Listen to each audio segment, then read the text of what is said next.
सोचिए, अगर आपका कोई अपना सगा भाई या बेटा अचानक आपकी आंखों के सामने से ओझल हो जाए और आपको बताया जाए कि वो हजारों किलोमीटर दूर किसी दूसरे देश में है। आप हर दिन उसके फोन का इंतजार करते हैं, हर रात इस उम्मीद में सोते हैं कि शायद कल उसका मैसेज आ जाएगा। लेकिन दिन हफ्तों में बदलते हैं और हफ्ते महीनों में, और देखते ही देखते 2 साल गुजर जाते हैं। गुजरात के मावड़िया परिवार के साथ भी ठीक यही हो रहा था। उन्हें पिछले 2 सालों से लगातार यही यकीन दिलाया जा रहा था कि उनका सबसे छोटा बेटा जिग्नेश मावड़िया ऑस्ट्रेलिया में एक बहुत ही सीक्रेट और स्ट्रिक्ट जॉब कर रहा है। वहाँ के नियम इतने कड़े हैं कि वो अपने परिवार से खुलकर बात तक नहीं कर सकता, और परिवार वाले भी इस बात पर बिना शक के भरोसा कर रहे थे, क्योंकि ये बात उन्हें कोई और नहीं बल्कि जिग्नेश की अपनी ही पत्नी बता रही थी। लेकिन फिर जुलाई 2026 की एक दोपहर एक बहुत ही छोटी सी बात सामने आती है। परिवार का एक रिश्तेदार जब ऑस्ट्रेलिया घूमने की तैयारी करता है तो वो बहुत ही नॉर्मल तरीके से जिग्नेश की पत्नी से बस इतना पूछ लेता है, भाभी जिग्नेश ऑस्ट्रेलिया में किस जगह रहता है, मुझे उसका एड्रेस दे दो, मैं जाते जाते उससे मिलकर आऊंगा। बस यही वो एक सवाल था जिसने 2 साल से बुने जा रहे एक बहुत बड़े झूठ के जाल को पल भर में तार तार कर दिया, क्योंकि जब उस एड्रेस को देने में बहाने बनाए जाने लगे तो परिवार का शक गहरा हो गया। और जब इस मामले में पुलिस की एंट्री हुई तो जो खौफनाक सच निकलकर बाहर आया उसने न सिर्फ उस परिवार को बल्कि पूरे गुजरात को हिलाकर रख दिया, क्योंकि जिग्नेश तो कभी ऑस्ट्रेलिया गया ही नहीं था। वो पिछले 2 सालों से अपने ही शहर की एक सुनसान फैक्ट्री में जमीन के अंदर 11 फीट नीचे दफन था। इस कहानी की शुरुआत होती है गुजरात के पवित्र शहर द्वारका से। जिग्नेश मावड़िया अपने परिवार का सबसे लाडला और छोटा बेटा था। स्वभाव से बेहद शांत, सीधा साधा और अपने फर्नीचर के बिजनेस में मन लगाकर काम करने वाला इंसान था। इसी दौरान एक लोकल हॉस्पिटल में जिग्नेश की मुलाकात पृथ्वी बेन नाम की लड़की से होती है, जो वहां पर नर्स के तौर पर काम करती थी। दोनों के बीच बातचीत शुरू हुई, दोस्ती बढ़ती है और धीरे धीरे ये दोस्ती प्यार में बदल जाती है। गुजराती परिवारों में लव मैरिज होना थोड़ा अनटिपिकल माना जाता है, लेकिन जिग्नेश का परिवार अपने बेटे की खुशी के लिए तुरंत मान गया। दोनों की बड़ी धूमधाम से शादी हुई। शादी के शुरुआती दिन बहुत अच्छे बीते, दोनों का एक प्यारा सा बच्चा भी हुआ। लेकिन जैसे जैसे वक्त आगे बढ़ा, घर के अंदर का माहौल बदलने लगा। पृथ्वी की अपने ससुराल वालों के साथ छोटी छोटी बातों पर अनबन होने लगी। रोज रोज के झगड़े और खिंचाव से तंग आकर जिग्नेश ने एक बहुत ही मुश्किल फैसला लिया।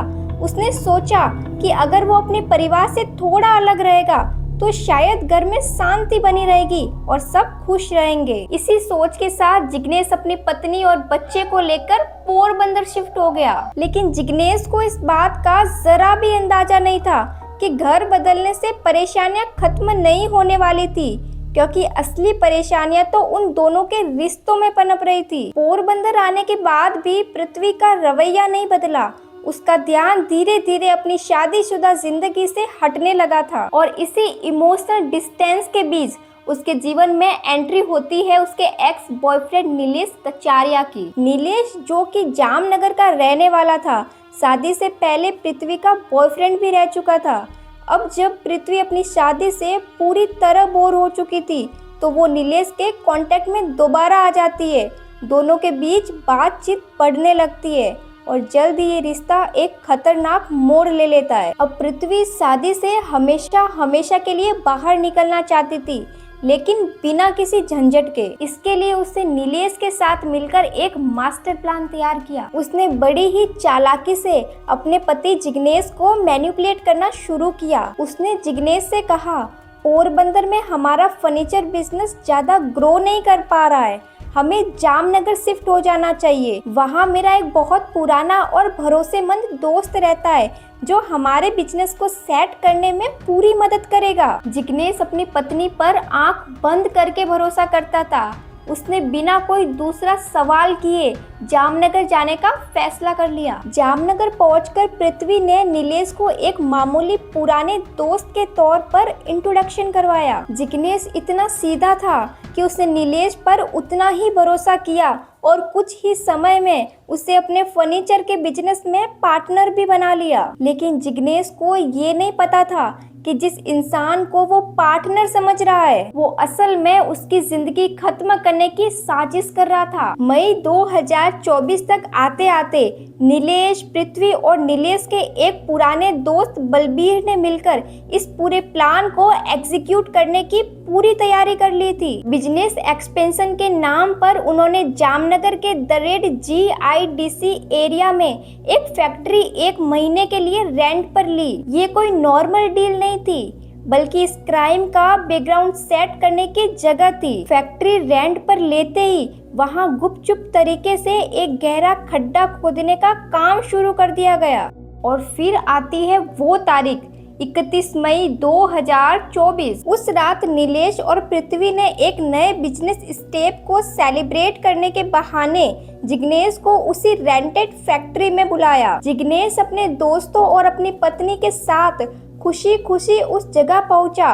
उसके दिमाग में दूर दूर तक कोई शक नहीं था। वहां ड्रिंक्स का अरेंजमेंट किया गया था और जैसे ही जिग्नेश का ध्यान भटका नीलेश ने पहले से अरेंज किया हुआ साइनाइड उसकी ड्रिंक में मिला दिया। जिग्नेश अपनी पत्नी और बिजनेस पार्टनर के ऊपर भरोसा करते हुए वो ड्रिंक पी ली और पीने के महज कुछ ही सेकंड्स के अंदर जिग्नेश तड़पने लगा और वही जमीन पर गिरकर उसकी मौत हो गई। लेकिन इस खौफनाक वारदात का सबसे डरावना हिस्सा अभी भी बाकी था। उसी रात नीलेश और बलबीर ने फैक्ट्री के अंदर खोदे गए 11 फीट गहरे गड्ढे में जिग्नेश की बॉडी को डाला, ऊपर से मिट्टी भरी और फिर उसके ऊपर कंक्रीट और सीमेंट का एक मोटा लेयर डालकर उस पूरे फ्लोर को सील कर दिया ताकि न तो कोई स्मेल बाहर आ सके और न ही किसी को कभी वहां खुदाई करने का शक हो। और सबसे दिल दहला देने वाली बात,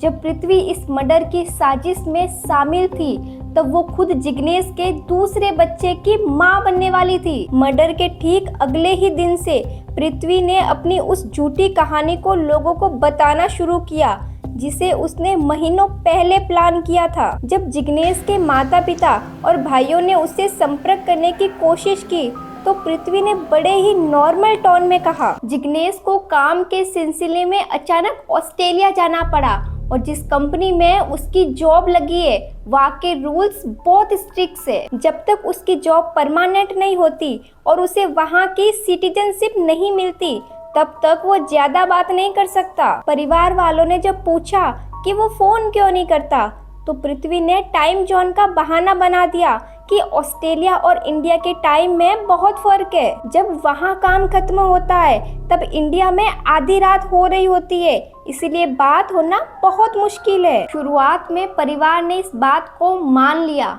दिन बीतते गए, महीने बीते और देखते ही देखते साल गुजर गए। जिग्नेश के बूढ़े माता पिता अपने बेटे की आवाज सुनने के लिए तरस रहे थे। फिर वो जब भी पृथ्वी से पूछते तो हर बार वही घिसा पिटा जवाब मिलता, कंपनी के स्ट्रिक्ट कंडीशंस है। सोचिए उस परिवार पर क्या गुजर रही होगी जो हर लम्हा अपने प्यारे से बेटे की वापसी की राह देख रहा था। जबकि सच तो ये था कि उनका बेटा उनसे सिर्फ कुछ ही किलोमीटर दूर जमीन की गहराइयों में हमेशा के लिए खामोश हो चुका था। वो कहते हैं ना, जुल्म कितना भी चालाकी से क्यों ना किया हो वो पीछे कोई ना कोई सुराग जरूर छोड़ता है। जुलाई 2026 में जिग्नेश के एक कजन का ऑस्ट्रेलिया जाने का प्लान बनता है। वो बेहद खुश होकर पृथ्वी के पास जाता है और कहता है कि भाभी मुझे जिग्नेश का एड्रेस दो और फोन नंबर दे दो, मैं ऑस्ट्रेलिया जाकर अपने भाई को सरप्राइज दूंगा। बस यही वो मोमेंट था जहां पृथ्वी का पूरा नेटवर्क फेल हो गया।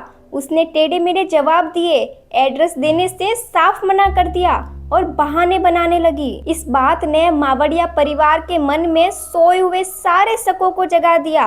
अब उन्हें पूरा यकीन हो गया था कि कुछ ना कुछ गलत तो जरूर हुआ है। पूरे परिवार ने पृथ्वी को एक जगह बैठाया और उस पर प्रेशर बनाया और साफ कह दिया, या तो आज सच बता दो या फिर सीधे हम पुलिस स्टेशन जा रहे हैं। चारों तरफ से घिर जाने के बाद 24 जुलाई 2026 को पृथ्वी का सब्र टूट गया।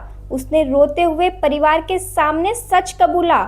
उसे सुनते ही सबके पैरों तले जमीन खिसक गई। जिग्नेश के भाई अशोक तुरंत जामनगर के बी डिवीजन पुलिस स्टेशन पहुंचे और पूरी बात पुलिस के सामने रख दी। पुलिस ने बिना एक मिनट गवाए पृथ्वी, नीलेश और बलबीर को हिरासत में ले लिया। पुलिस वालों ने नीलेश से कड़ाई से पूछताछ की तो वो टूट गया और उसने रेंटेड फैक्ट्री का लोकेशन बता दिया। फोरेंसिक टीम और सीनियर ऑफिसर्स की मौजूदगी में उस फैक्ट्री की जमीन को तोड़ा गया और 11 से 12 फीट गहरी खुदाई के बाद वहां से एक इंसान का स्केलेटन बरामद हुआ। 2 साल से छुपाया गया वो काला राज आखिरकार सबके सामने आ चुका था। पुलिस ने तीनों आरोपियों को अरेस्ट कर लिया और फोरेंसिक लैब से बरामद हुए स्केलेटन का डीएनए टेस्ट करवाया जा रहा है ताकि कोर्ट में पुख्ता सबूत पेश किए जा सके। एक हंसता खेलता परिवार, एक मासूम बेटा सिर्फ लालच और धोखे,